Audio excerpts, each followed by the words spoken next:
What's the difference between saber and conocer when it comes to knowing or meeting? This is an interesting one. So the way I see it is that saber is to know in the sense of like to have knowledge. Does that make sense? And you know, you can see the linguistic connection there, right? Knowledge is know-ledge, right? It's spelled with K-N-O, like the verb to know, right? And so saber means, you know, knowledge. You can actually connect it to slang in Britain, I think, which is to be savvy, or like, have you heard of being tech savvy, right? Which is to be like knowledgeable in something.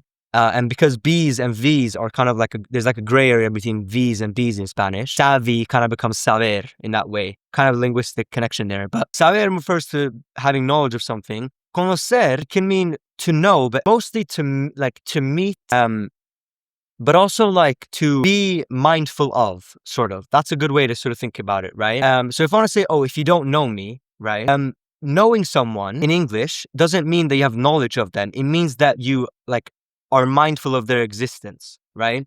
And so in Spanish, even though in Spanish, there's actually a way to distinguish between knowing someone, between knowing like something as knowledge, between knowing something as knowledge or knowing something as knowing its existence, right?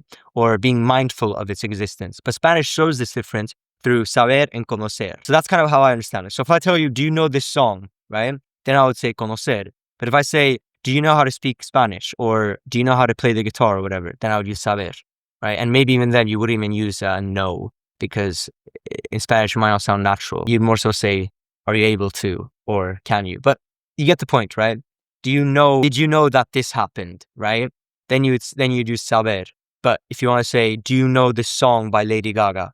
Then you use conocer, right? So one is being mindful of, one is having knowledge of. That's the difference.